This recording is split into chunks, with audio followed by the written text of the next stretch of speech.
Ladies and gentlemen, this is the main event of the evening.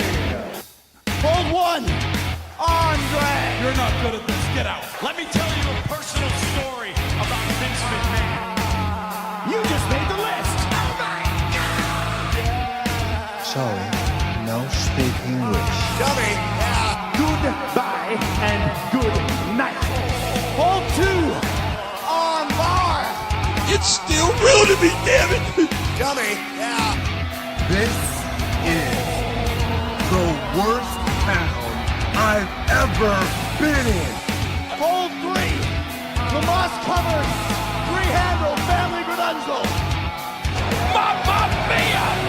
And now, Unchained.media presents the B Plus Podcast with your host, Greg Unchained. It's me, Austin! It was me all along, Austin! number four, armbar. I will never retire! I still got 200 more. I got 200 more holes to list. Ladies and gentlemen, welcome to the B Plus Podcast. I am your host, Greg Unchained. Today is Monday, so you know what that means. It's time for the Impact Zone. That's right, it's the show where we sit down and talk about everything that's happening in the world of Impact Wrestling. So joining me, of course, as always when we talk Impact is Jay. How you doing, Jay? Good, thanks, Greg. How are you? Yeah, I'm good, man. I'm good. I just got back from roller derby and sort of powered through. I actually had to watch Impact on 1.5 speed, can you believe it, in order to get it done in time for us to have this chat at a reasonable hour. Yeah, well, it was a decent show for me today. We've had better episodes in the last few weeks, I reckon. I don't know if you agree with me with that. Yeah, I think from an in-ring perspective, I think that it was a fantastic show for Impact. But like from a story perspective, yeah, there's been more exciting stuff. Yeah, exactly what I mean. I'm not saying anything about the in-ring ability. Just story-wise. Yeah, there's been more movement and stuff in previous shows, but I still think that this was a good episode, definitely. But before we get to the actual episode of Impact, there's a few news items that we should probably cover. Jeff Jarrett is suing Impact. Yes, he's suing him over the trademark infringements relating to the GFE, which is the Global Force Wrestling company and its trademarks. Right, so it was Global Force Entertainment or something, right? And and when they were supposed to do a merger, but I guess he's alleging that it fell through, it never happened, but they kept using his property. How does I'm not quite sure where it's gone wrong. I've had a look into it a little bit, and essentially, the Impact owners believed that the agreement had gone through, so they've used Jarrett's exclusive property rights to his name, his photographs, and other likenesses, which Jarrett believes. Yeah. Right, and one of the things was like the Global Wrestling Network logo, like a few different little things like that, right? Like it's not huge things. Like it's not like the tape library. It's not like Jeff Jarrett owns like, you know, everything from 06 to whatever. It's literally just like a few little pictures and things like that, isn't it? Yeah, and like names of things. Pretty much, like it's more loss of goodwill, if you know what I mean. Yeah, like it's something that can't be completely sorted without going to the court. Jarrett believes. Right. So he reckons they'll probably just settle out of court, right? I mean, you would assume. Well, from what I've read it on a few articles today that Jarrett believes that stuff can't be settled outside of court. Some stuff can't be settled outside of court. Okay. So he needs to take them to court to settle them issues. I'm not sure what, as from what I've read, it doesn't say anything. But he believes that it will go to court. Yes. So essentially, it seems to me then in that case that he wants to make Impact look bad. Is what it looks like to me. Pretty much. Like he's just trying to drag Impact through the mud, which is pretty shitty because like okay, you spent how many years building this thing, and yeah, it's not yours anymore. You're gone, like you left, etc. Like it hasn't been the Jarretts for a long time. You know, it was NWA TNA when it belonged to the Jarretts, but he still has been around this company and invested in this company, and he came back to the company, and I don't know, like they're finally actually picking up steam and looking good. And he's like, now's the time to strike. Like, pretty much. Just hit them while they're on the rise. Yeah, what a dick move. Like, just I don't know. Jeff Jarrett, stay home. I don't know. I'm enjoying Impact, and I don't want this shit. You know? Yeah, it's gonna take it it's gonna hit Impact pretty hard, I reckon, because at the moment too they've been struggling with their ratings due to the NFL coming back as well. Yeah, I'd say it's also due to the channel, right? Like, I mean, Impact on Pop. What else is on Pop? I don't, I mean, I'm not in America, so it's hard for me to say. But as far as I can tell, Pop is a nothing channel. Yeah, well, no one wants to tune into Pop. Yeah, fair enough. I don't know. The ratings thing I think they can recover from, because I think that live sports is on the rise, right? So in this modern era where everyone's streaming and binging, no one really watches TV that much anymore. Yeah, it's old people that watch like Roseanne reruns and stuff like that, and it's live sports. Live sports is where the money is for TV. So with the amount of money that Raw has been making, and we know that TV executives are keeping their eye on the Ring of Honor and New Japan show in Madison Square Garden and these sorts of things, I don't think it's too out of the realm of possibility to see Impact getting a really good TV deal, even though their ratings are declining where they are.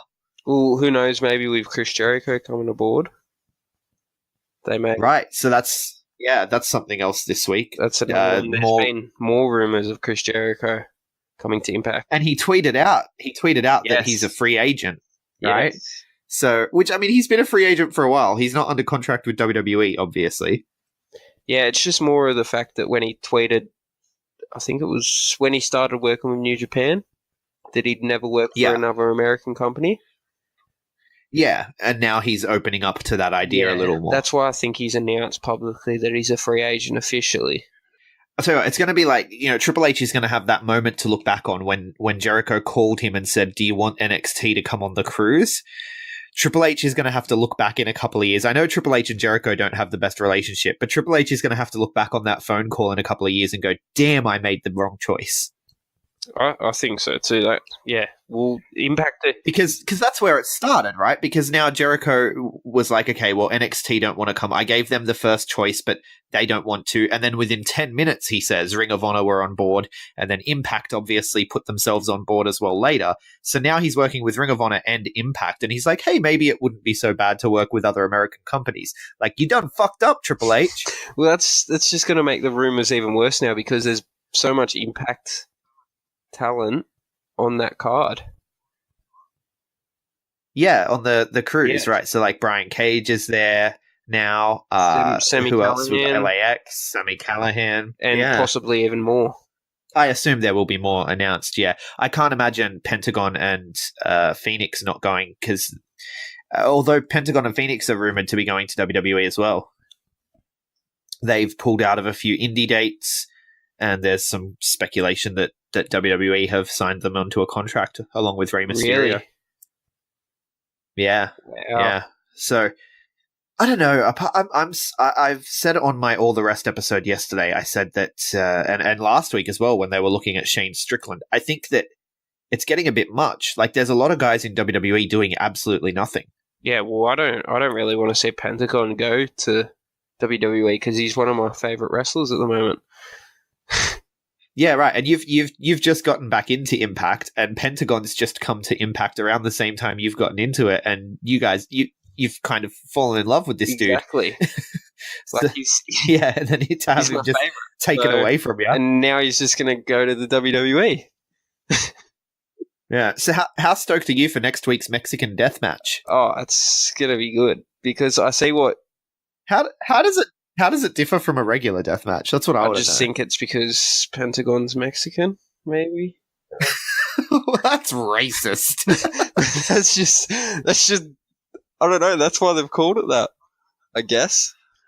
So was the LAX versus OGs on tonight? Was that a Puerto Rican street fight, or was it just a street fight? No, but I don't know. That's why I think they've called it a Mexican death match, because he's Mexican. Yeah, Like, I can't think of anything else as to why they'd call it a Mexican death match, because it's not going to be aired in Mexico. I'm curious. Well, unless they're going to fly down to Tijuana and film it. Yeah, like do like what they did with the street fight and film it on location. Yeah, they could do that, but then, but he's billed from Mexico, he's from Mexico, so that's why it's a Mexican street fight. Or Mexican last man standing match, whatever it is. Last Mexican standing. Well, then Pentagon would definitely win it then. Yeah. Yeah, like the bell rings, match over. He's the last Mexican standing. All right, so we got to talk about the spoilers that we saw this week. So we won't actually say the spoilers. Yeah, we won't. Yeah, we respect you guys too much, dear listeners. We like to stay spoiler free. No, we do. We absolutely do.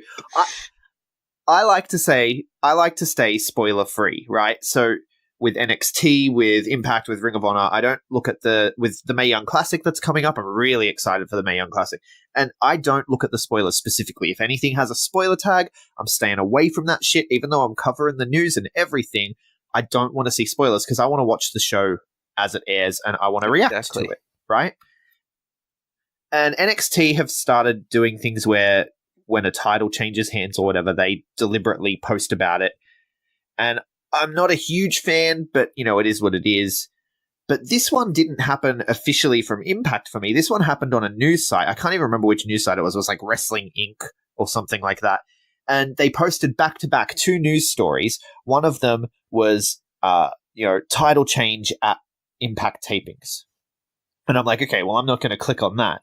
And then the very next headline is X discusses their title win with their parents. And I'm like, come on, dude. Like, you can't put a spoiler tag on it and then on the very next one, like, make it very clear who it is that won a title. It just really pissed me off. I was raging this week when I saw that. As you can imagine, I look at the Impact Wrestling Facebook page just to look at news, find out what's going on, if they've re-signed anyone, etc. And so I've been scrolling down that, and it said exactly what it did with you, except it had a picture of the person with the title, with no like drop stopping you from seeing it. It just was there, and you're like, "Wow, thanks, guys, thank you." Right. So for me, it was a matter of journalists that think that wrestling fans are too dumb to put 2 and 2 together. But for you, it was actually Impact themselves, because I didn't see it on the Impact Facebook or Twitter or anything. But it was Impact themselves did post the spoiler. With a picture of the person with no actual clickbait link. It was just picture, headline, done. Man, I don't know how I feel about that. I mean, if it comes from the actual company, it's officially news. Like, that's the stance we take here at the B+, right? If it comes from the company, it's news. That's why you're on the company's Facebook. And then to have them posting spoilers for their own TV show, I mean, I get the theory is to get ahead of it so that no one else is spoiling it for your fans. But honestly, I'd rather be spoiled by someone else than spoiled by the company itself.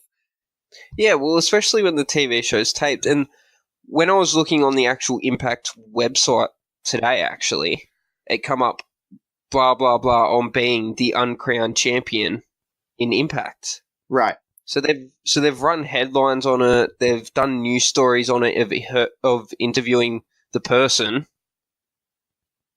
Yeah. And I just don't know how I feel about them doing that. Like, it's a weird issue. I'd love to know what people think. Like, send us a message with what you think of companies spoiling their own TV show. Because to me, it defeats the purpose. Like, you want people to tune in because anything can happen, especially in wrestling, right? Like, it's kind of I don't know, man. It's so weird to me that they would just send out spoilers for their own show. Because now I'm like, I don't need to watch. I know what happens. Yeah, exactly. Like, and we've both got that similar input on this. And it made today's Impact worse for me as well, because then I'm watching things unfold and I'm like, oh, that's how they get there. You know? Like, Yeah. and so I know what's coming, and so it kind of makes it just kills the hype. It completely kills the hype. Yeah, well, it pretty much destroys that story in which they're doing right now. Right, yeah, absolutely, because we already know what's going to happen. We already know where it's going. So, another thing to talk about, I guess, last thing before we get to the show, Abyss has re-signed with Impact Wrestling. Yes, a bit. That came out of nowhere. Yeah, well, he's re-signed a multi-year deal, apparently. It was on the official Impact website. Yeah, no, I did see that one there. He was in Australia recently for World Series Wrestling. Yeah, well, he hasn't been on Impact TV since I've been watching it again, so... Yeah, no, I don't know when he was last in Impact, but he hasn't been there since I've been watching it again either, but I don't know. He was in Australia for World Series Wrestling, and from reports from people who went to some of those shows, he was in a lot of hardcore matches with Jimmy Havoc for the whole tour. So it was 4 nights in a row of hardcore matches with Jimmy Havoc and other people. And apparently he's not moving too well. Maybe he had injuries. Maybe he's got injuries that they want him to rest before they bring him back again. Yeah, because his spot was he was the guy that didn't take any bumps. He just sort of took a bunch of shots to the head and then sort of sat down in the corner. You know what I mean? Like, that's the role he played. And I don't know if I want to see that on TV. You know, I mean, if he's getting up there and he's been through some wars, he's a big dude. He's taken some bumps. He's been through some wars, and maybe it's time to let your body rest, man. Yeah, well, that's true. I know. I'm interested to see what they do. Maybe he'll come back and team with Congo Kong or something, and be with. I'd like to see him with Jimmy Jacobs. Yeah, yeah. I reckon he'd make a good team with Congo Kong. It'd be a good team. And I definitely think he should come back in a heel tag team of some sort, because I think that takes the pressure off him too. Yeah, I also think his character works better as a heel as well. Yeah, and a good heel needs to feed, because what's the point? Even a monster heel needs to feed. Like, Kane will bump like a maniac when it's time for the babyface's comeback. You know what I mean? So it's even a monster heel has to feed. So I think if he's not as mobile as he used to be, being in a tag team means that he can be the dominator, and then the other guy can be the feeder. So. Yeah, I don't know. Well, let's get to the show. Opened with an amazing match this week. Yeah, Sami Callihan and Phoenix. Yeah, I'm watching the and I'm like, this is the first match. Like, it got me real hyped up, because I just got back from Derby, and you know, you're watching people slam into each other and fall over, and I'm like, I'm all amped up, and then I'm watching the wrestling, and it was just a really good match. There were some really good spots in this match. What I actually have to give to Impact is, like, usually their first match of their shows have been off the charts the last few weeks. Yeah, right. Like, going back to like Rich Swann and Trevor Lee, and Rich Swann and Phoenix too. They opened the show, and the Sings and Petey Williams and Ishimori last week. Yeah, right. Yeah, you're right. They do. They have strong opening matches, don't they? Yes. It's been doing that for a while. It sets you up for a good show, because this match went for a good 20 minutes too. And that's what we said at the start of the show. Like, the in-ring quality of the Impact show today was like awesome. Yeah, there wasn't a bad match. Jimmy Jacobs versus Johnny Impact, but it wasn't really a match, was it? It was kind of just an angle. Yeah, but we'll get to that. But this match was fantastic. I've got some spots here that I want to shout out. So Phoenix is just insane. And when he did, what was it? One of the Christs got up on the apron while he's in the middle of, when he does the springboard stuff? Yeah. So he's like got the wrist, and he's doing the springboard to do the takedown, and he jumps on the second rope, then the top rope, then he kicks the Christ in the head, goes back down to the second rope, and then hits his move. Holy crap. He done that in his tag match when he tagged with Pentagon as well a couple weeks ago. Yeah. Yeah, see, in those tag matches, sometimes I miss some spots because I'm writing notes, and especially tag matches with those guys go so fast sometimes. Yeah, especially So- with Phoenix involved. Like, he's unbelievable. Yeah. And Callahan with the spit was disgusting when he like dangled his spit into his own mouth. What the hell was that? I He's wanted to such a throw up. He's Oh, disgusting. Such a creep. He knows what he's feeling like. Oh yeah, no, he wants me to feel that way. I know. I know. But Just, I don't know how he didn't work out in the like that. That's probably why he didn't work it out in the WWE. Actually, yeah, he's no, such he would a- never fit. oh, just his character works so well. Like, it's so disgusting, but But the crowd too were just like, that was gross. That was gross. I'm like, yes, it really was. And he spat on the referee as well. yeah, which Impact have obviously come out and said that he's got a $5,000 fine. Yeah, that'd be a work though, right? Like, he's not actually getting fined. Surely they all knew about well, it. they've put in the article that they've warned him numerous times to stop spitting on people. So Yeah, I don't think that's going to work with Sami Callihan. yeah, Jericho was on his podcast talking about someone who had an idea for the cruise, right? They wanted to do a hardcore match and the loser had to get thrown off the side of the ship. And he was like, I'll win, but I'll jump off the ship anyway, right? And he's like, I want people to guess who it is. Sami Callihan is my guess. I reckon Sami wanted to jump off the side of the ship. Why wouldn't he? yeah. He's a psychopath. So, yeah, he's crazy. I think he like the stuff he does in Impact makes me cringe, but it's just so good because you need them characters. Yeah, definitely. But the thing is too, he can wrestle. Like he's a good between the ropes, like technical wrestler. Yeah, and he can sell a spot as well. Yeah, when you say you don't know how he made it in WWE, I don't know. I don't get it because he never even had a chance. They never even really gave him anything. He didn't have many matches. I think he lasted I know he was with the company for a while, but he only had a few matches. Yeah, he had some weird hacker character, and they had a bunch of videos for him, and then he had like a match and was gone. Yeah, on TV at least it was like one match. Yeah. It was nothing.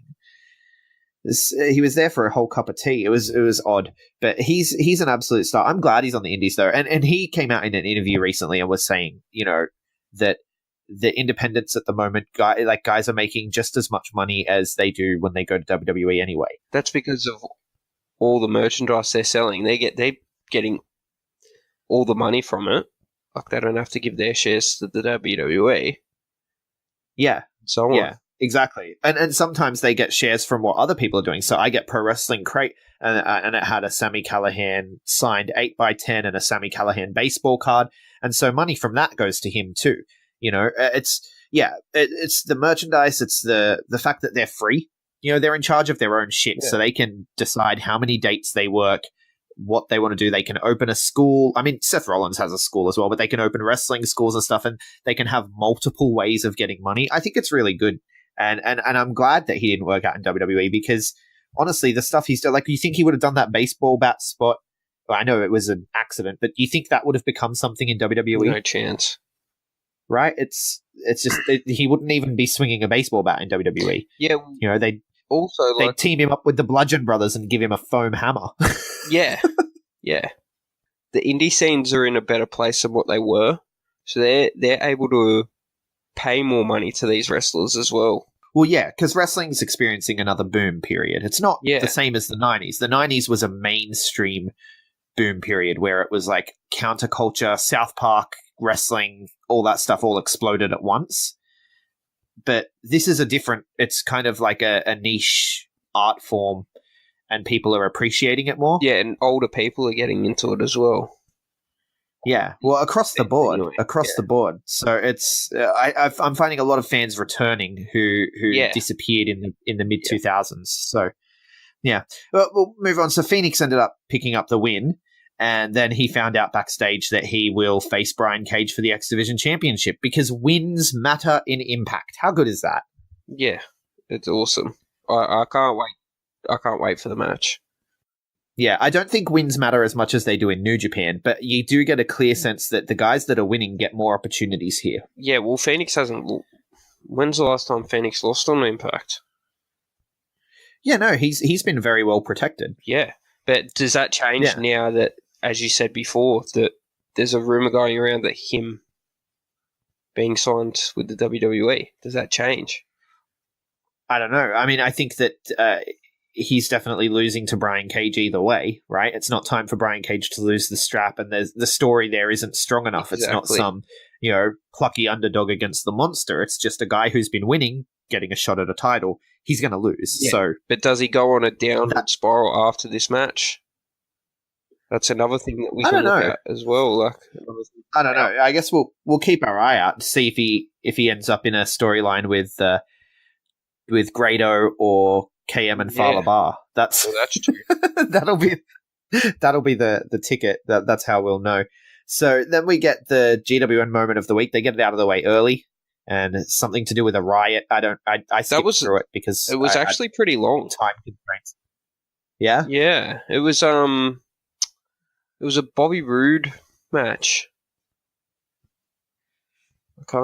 Yeah, I saw there was a lot of people involved in the match. Booker T was out there. It was Main Event Mafia, Beer Money Incorporated, Team 3D. Yeah, there was just a massive brawl, but it went on for ages.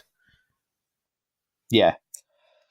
Yeah, so, I mean, again, when you're not here for Impact history, you're here for Impact now, right? So we're not too versed on the Impact history. I do hope to go back and catch up on some older stuff, because it does look like in my time away from TNA, because the last time I watched it every week was back in the weekly pay-per-view era, right?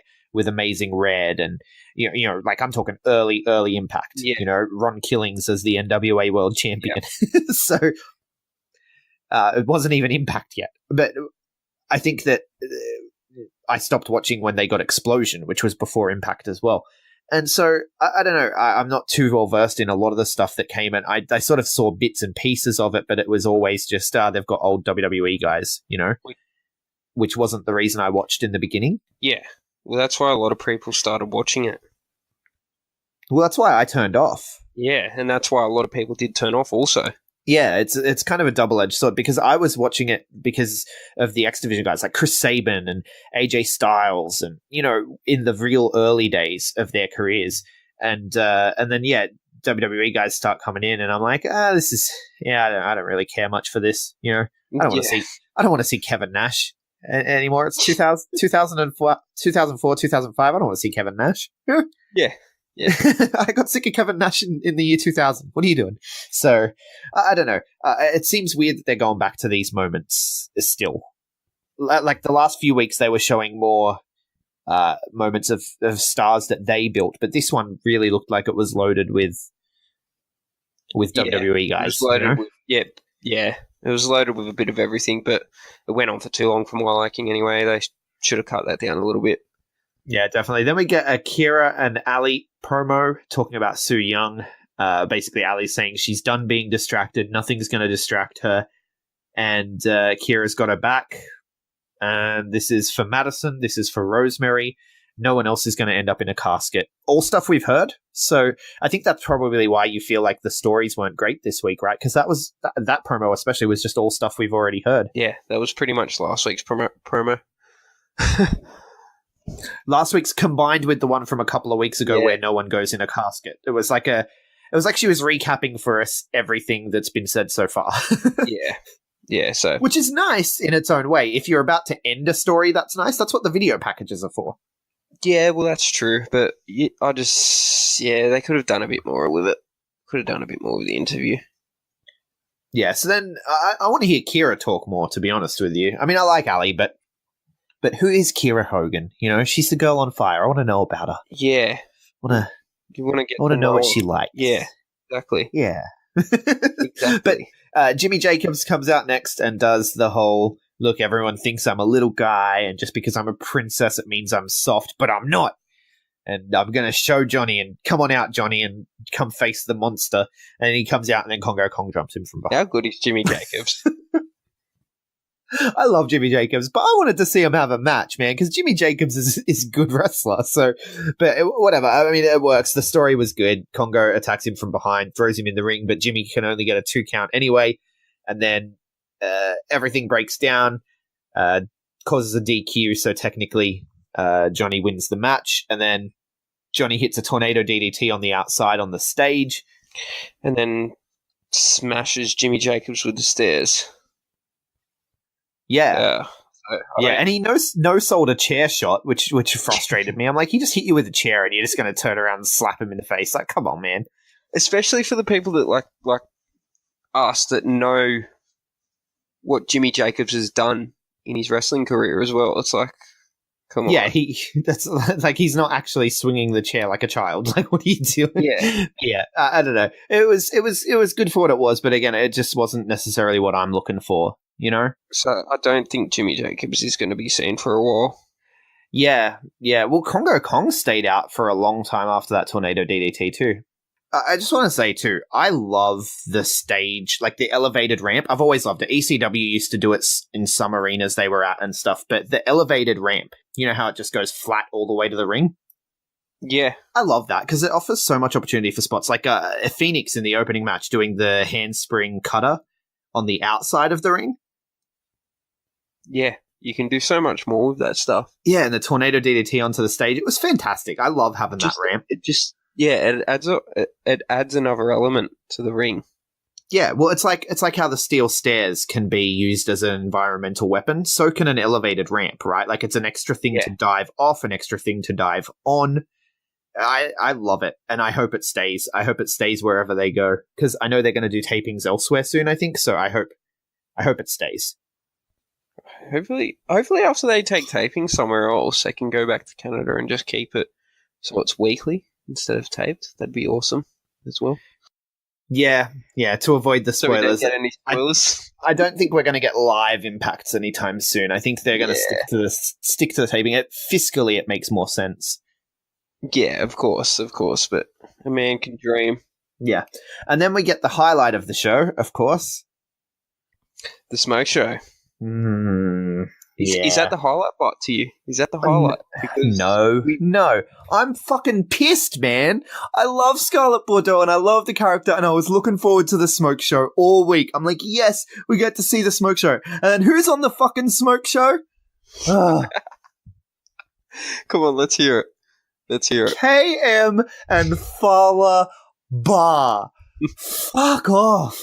Come on. Really? Apparently, Scarlett Bordeaux can understand Fala Bar as well. Yes, I was just about to say that.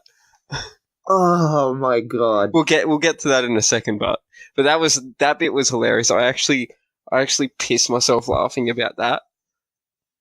You have to agree, that was pretty funny. You would. You were laughing because you knew that I'd be pissed off. That's why. That's why you were laughing. If anyone doesn't know, Greg obviously doesn't like Fala Bar and KM. not a fan at all, but I gotta give it to him, and I'm gonna credit this to Scarlett Bordeaux, my girl. But this was actually an entertaining segment. It's the first thing they've done where I'm like, okay, this was passable. Like it was good. There were bits of it that was still stupid, but even KM calling it champagne instead of champagne, I chuckled at that. So I reckon it was hilarious. But the Fala Bar thing still pisses me off. Like, bar, like, just, oh man. It frustrates me to no end. I don't know how this guy's not a heel. Yeah. Yeah. And what about how, KM tried to tongue kiss her? It's so stupid. That was stupid. That part was stupid, I thought. Seduction.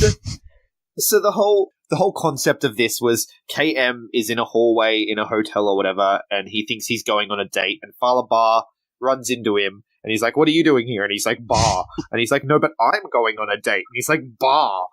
And they're both there for a date with Scarlett Bordeaux, and she sits down and she interviews them about the problems they're having. KM says Fala doesn't listen, and then eventually, she says that he doesn't listen, and he should listen to Fala Bar, right? Yeah. That's where they got with it. Yeah. And I don't know. Scarlett Bordeaux was highly entertaining, and it made KM and Fallah Bahh more entertaining than they normally are. But I still hate the gimmick. One day you're gonna enjoy it, Greg. But she had that line too that like when he got her champagne and she spits it on him because she's like Moe is for side chicks and she only drinks rosé. Yeah. I thought that was amazing. Like, I love everything about this character. Like, it's fantastic. And then, obviously, at the end of the segment, after KM got rejected, Fala looked at Scarlett and said, "Bah," and she slapped him and said, "That's disgusting." Yeah, so she can understand him as well, which... I can I don't know, I guess... What do you mean, Greg? I can understand him as well.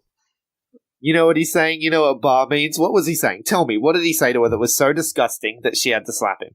I don't think I can say because you're not a fan of him. Only fans can understand Fallah Bahh. Alright, well, it's disgusting and I want him off my TV. I stand by it. I want him gone. Let's just say it wasn't PG. That's if you know what, if it came out that was the gimmick, that everything he says is so disgusting that what they do is they censor it by having just bar over the top, then maybe I'd be like, okay, that's cool. I don't know. It's I just think it's dumb. Austin Aries comes out for a promo, says it's a great day to be great. That's a t-shirt if ever I've heard of one. Oh, if he makes that a t-shirt, I'm buying one. I will get it express shipped to Australia. So the thing is, he's such a heel that he doesn't really have too much merch, which is upsetting. Yes. You know? Yes, I would. But yeah, Austin Aries is great. Yeah, I mean Marty Scurll is a heel technically, and he has a million shirts. You know, make more shirts, Austin. I want a shirt that says it's a great day to be great, and then just put the AA on it, slap a sticker on it, send me one for free, and we'll call it a day. Yeah, you're welcome. Good. Great day to be great. It's awesome. Yeah. So, anyway, he says that everyone's asking about his relationship with Killer Kross, and he's like, but Killer Kross can speak for himself. I love that. Yeah. Yeah, it's good to finally have, like, that big man that can come out and talk for himself instead of just being a big man. Well, even just the fact that, like, you know, the assumption always is, you know, Austin Aries will be the mouthpiece and the big guy will be the heater, right? And he's like, no, this guy can talk. This guy can do his own thing, right? We respect each other. We're in a partnership here because we understand each other and we know what we're doing, and we respect each other as men doing the things they have to do, kind of thing. Again, I don't know how Austin Aries is a heel, to be honest with you. I don't, because everyone's asking him, why is Killer Kross with you? Why? And he's just like, let the guy talk for himself. Yeah, do you reckon Killer Kross turns to me? on him? I can see this happening. I do think so, yes. I think long term. I don't think it'll happen immediately, but I think... Yeah, no, I think that, you know, Austin will keep the strap for a good 6 months, maybe even a year, and then ultimately, we'll get a Killer Kross turn and Austin as a babyface champion. Yeah, well, that's true. Well, probably six months from now, I'd say. Yeah, well, he's only held the title for... 2 months now. It's when I actually started getting back into Impact is when he won it off Pentagon. So, essentially, I shouldn't really like Austin Aries because he's taken the title from a boy, but... Well, I can see him holding it. I can see maybe 6 months, maybe 6 to 9 months or so, and then have Killer Kross heel it up, do the turn, take it off him, and then have him have a road back to the next Slammiversary where he gets it back from Killer Kross. I think we could see a long-term program like that play out. Well, you could legit do anything with Austin Aries, so... Yeah, he's seriously... I think he would be in contention for one of the best in the world. Like, if you were to have that conversation, who's the best wrestler in the world? I think he's got to be up there with your AJ Styles, with your Daniel Bryan, with your Kenny Omega, because of not just the in-ring work, but for me, it comes down to a few things. It's the in-ring work, and it's the stories they tell, and the promo, obviously. We've got Bound for Glory coming up as well, so... Bound for Glory, is there a title match set for Bound for Glory yet? There isn't, is there? No, nothing's been set yet. It's still... What is it? It's only 3 weeks away now. Yeah. Do you think we see Anthony Corelli maybe in Eddie Edwards' corner somehow? You could, yes, actually, you can see that happening. Or Corelli's. No, they wouldn't do that. Don't worry. Corelli's students going for the world title? I was going to say that, but they would not do that at Bound for Glory. Battle Arts Academy? No, definitely not. So essentially, Killer Cross comes out and says that, everyone has to pay the toll. The only person who understands the change that is happening is Austin Aries. And again, we talked about that when he cut that promo about the change happening. We talked about it being really meta, like Killer Cross is representative of the new management coming in and saying, "Look, everything's new again, everything's changing," right? Yeah. And Killer Cross has come in and attacked everyone and said, "Everything's new again, everything's changing." And it's like this meta commentary.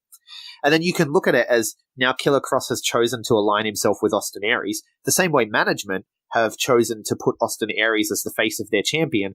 And Killer Cross is like, he's the only one that gets it. Yeah. Management are saying, to me, he seems like a mouthpiece for management, and management are saying Austin Aries is the guy that gets it the most. Yeah, well, it does back it up, but because of Austin Aries' promo a couple of weeks ago. Yeah. Where he said Impact is one of the better shows going around at the moment, talking smack about WWE, etc., etc. It kind of all adds up. Yeah, and even, I remember on Don Callis' podcast, he's talking about Austin Aries' attitude and how he wants to make, his whole belt collector thing is to help all the smaller companies grow, right? Because he wants to put everyone on the map so that everyone can make more money, so that he can make more money, and so that he can be a bigger name, right? That's how you do it, is you build everyone up, and then you keep being the best, even though everyone is built up around you, and that's how you win. And I think that I do. I think this is all a meta commentary on how Austin Aries is the man. Yeah, it's good fun. And then Eddie Edwards comes out with the kendo stick right after Austin Aries insults his stick handling ability and says that might be why his wife left him. Low blow. Another classic Austin Aries line. And Eddie comes out and it lays into Cross with the stick. It doesn't really work, which, maybe that's why his wife left him. Ultimately, he does get him down and Aries begs off and hits him with the title, and then Cross blocks in the Cross Jacket Choke, which I love that name too. Yeah, Cross Jacket Choke. Yeah, it just sounds badass. Yeah, well, Killer Cross is a badass, so... He is, right? And in a very short time, he's become one of the most believable badasses in wrestling. Yeah, well, Impact have worked I know we were quite critical of how he was revealed and so on, but he hasn't... Well, yeah, it didn't make sense, but then they fixed it. Yeah, and that's what I mean. They've just built this perfectly. They've built him perfectly. Yeah. Absolutely. Have you been watching Lucha Underground? Have you caught up? Yes. Oh man, maybe we're gonna have to turn this into a Lucha Underground podcast as well. No, but how I'm super pissed that he made an appearance as the White Rabbit, and then he just hasn't. There's nothing else has happened, and now the Rabbit Tribe are losing all the time, and the White Rabbit, who is an absolute badass, is nowhere to be found. Yeah, well, they keep getting sacrificed to Matonzo Quater. Yeah, it's pissing me off. It's pissing me off. But that's for a different show, Lucha Underground. You can listen to my thoughts on Lucha Underground if you listen to yesterday's All the Rest podcast. But this is Impact, so let's get on with it. During the break, Eddie's going psycho backstage, and Alicia comes over to check on him. And he's like, "Oh, baby, hey." And she's like, No. I'm just here to check on you. You're crazy. And he's like, "I'm not crazy." Rah! And then he goes crazy over being called crazy. How good is Eddie Edwards' character? He does it well, but I just don't know where they're going with it. But I guess that's the point of a crazy character, right? It could go anywhere. Yeah. Yeah. I don't know. I like it. I think he plays well. And then we get the Cult of Drake coming out. That's what I'm calling them now. Because even though Trevor Lee is amazing, you're not going to be the Cult of Lee if you're with Eli Drake. I'm sorry. No, it's definitely the Cult of Drake. So the Cult of Drake come out, and then Joe Hendry has a video clip where he's wearing an Eli Drake mask and singing about wanting to be in the Cult of Lee so he can beat Joe Hendry. I love Joe Hendry's music videos. Yeah. He's good. I thought you weren't much of a fan of Joe Hendry. No. I said I wanted him to wrestle more. Okay, you just don't want him to be stuck in a storyline with Greg. Yes.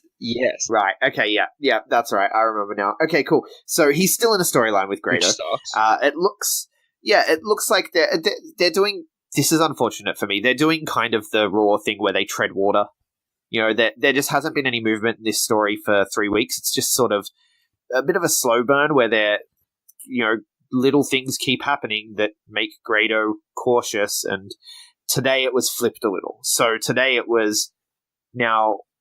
Katarina and Joe are upset with Grado because he got up on the apron. I don't know. It didn't make sense to me why they were upset. Yeah, Yeah. So the match was Joe Hendry and Eli Drake, and Caleb Conley gets in the ring, and then Grado got on the apron as well.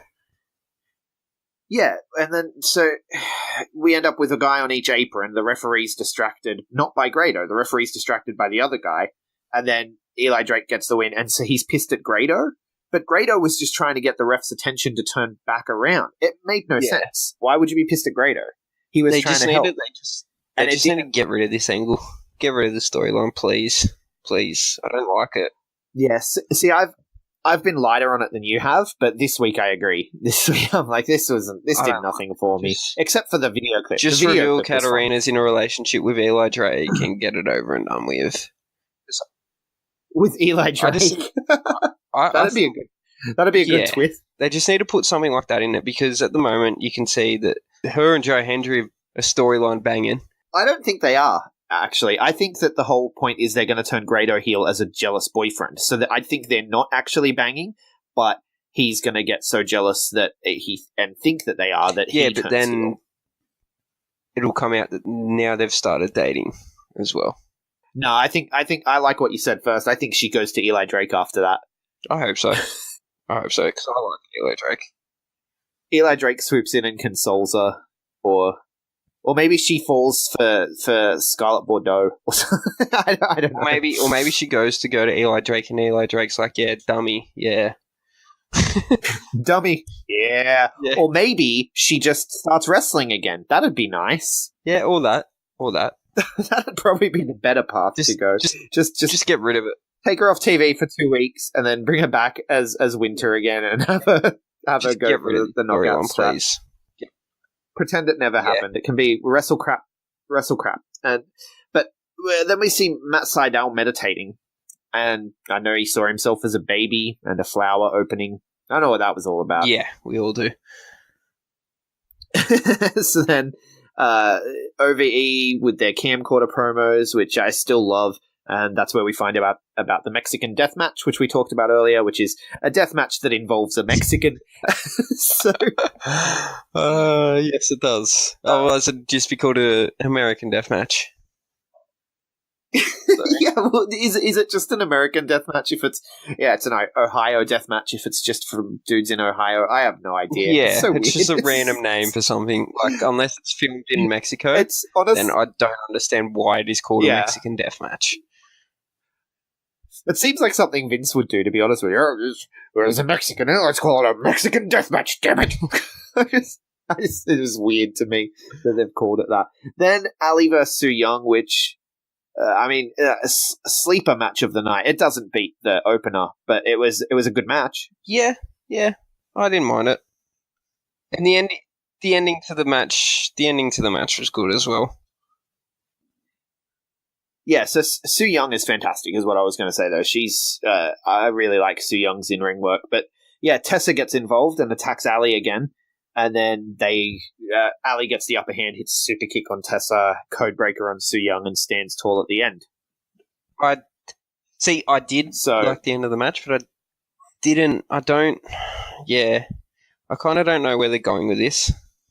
Yeah, well, I assume that Tessa's talking about how Ali's a liar, right? And Ali just wants to have a title match, and that's why she's going after Su Yung. It's got nothing to do with Rosemary. It's got nothing to do with Madison Rayne. Everything she says is a lie. She's just pretending so that she can get a title shot.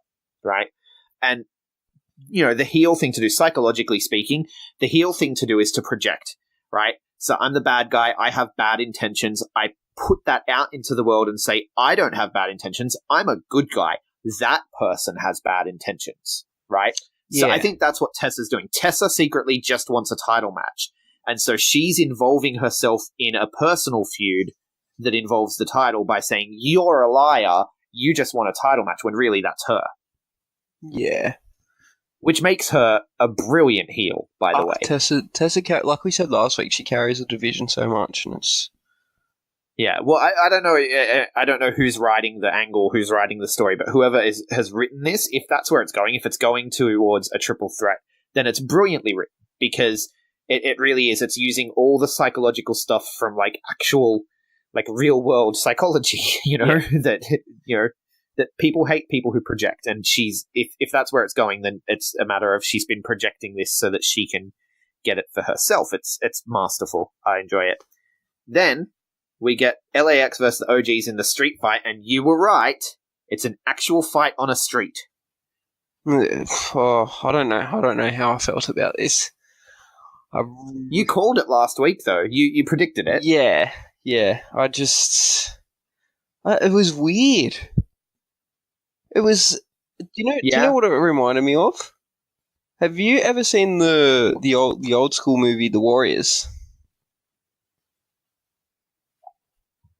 Yes, The Warriors is my partner's favorite movie of all time. It is one of my favorite movies of all time, and I have the Derby girl on my arm, my tattoo here, actually is wearing a Warriors jacket. Yes, well, that's what this looked like to me. Yeah, I can see that.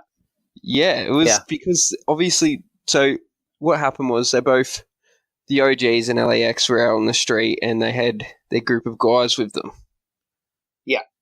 And it pretty much just reminded me of the movie The Warriors. I was disappointed that it didn't devolve into an all-out gang warfare brawl. Yeah. What's the point of having all those extra people there? Except for that. But the start of it did remind me of The Warriors. How they're walking and then they meet. Yeah. No, I can see it. I can see it. Stylistically as well. Even when they were up against the fence kind of thing, and when it would cut back to King and King would yell out and stuff.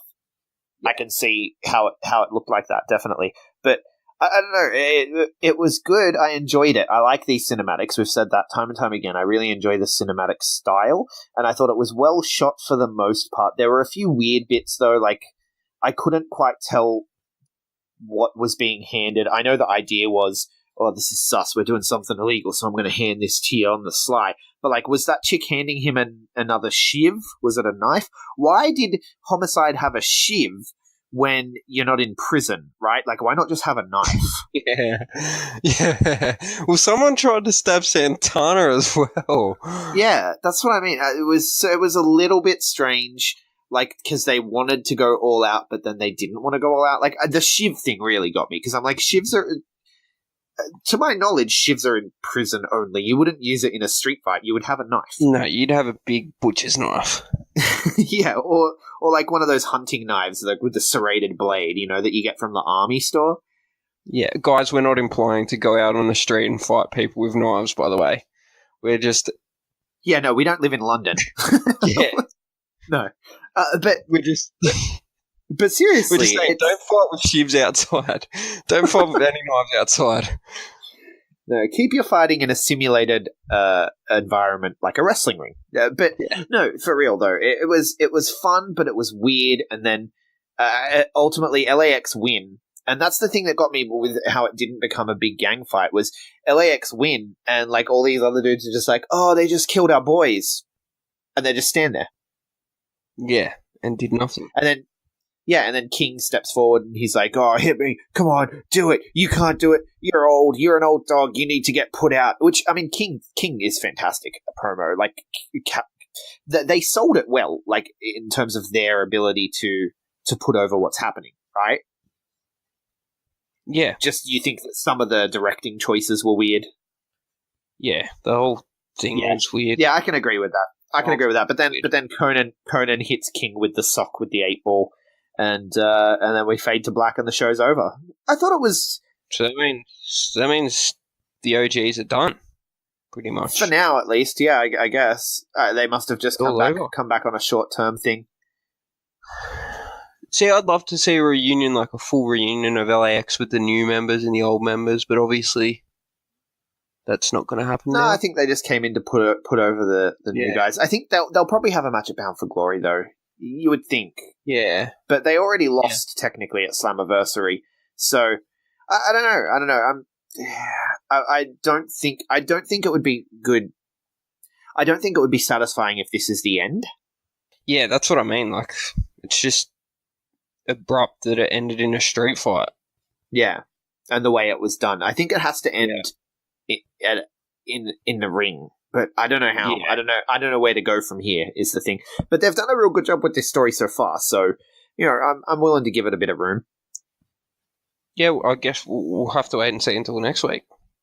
Yeah, right. And so next week on Impact, there's the big Mexican death match, and then in 2 weeks we have Impact Redefined, which is another one of these special impacts that they do from time to time, where they give the Impact a name, and it's a bigger show than normal. Yeah, so we're gonna expect some big matches. Hopefully the titles are on the line. Well, we do know, of course, that Phoenix will be taking The on Brian X-Division Cage title. for the X Division title, so that's happening. Other than that, there's nothing else announced, but I assume we'll get a bunch of announcements next week, or even during the week on social media. With hopefully no more spoilers. Yeah, that's frustrating. I think that the spoiler that we saw will probably take place on this show. Yes. Realistically, I think that's where it's going to happen. But I still never clicked into the story, so I don't know. Yeah. All I know is that it happened. But yeah, definitely, this was a good week for Impact. We're going to start. They've got a one night only coming up as well, and a Twitch show with another company, which I forget the letters of. But we're gonna have to see if we can find the time to watch some of those as well. I know you're busy with work, and I've got a lot of things on as well, but we're gonna have to try, because I think Impact is putting out some of the best stuff. I still remember their one night only show. That was our very first show that we actually covered. Their last one night only show. Right, the first one that you covered, who was it? The Adventurer. Well, the first Impact podcast that I had with you. Yeah. Was a one night only show. Yeah, and they had that adventurer guy, right? Who's like just some random safari guy that I was like, maybe he could team up with Falabar. Yeah, that was really weird, but yeah, I don't know. But yeah, that was a good show. Yeah, I think the thing is though, the one night only shows, like we discussed before, they don't really stick within the continuity of Impact.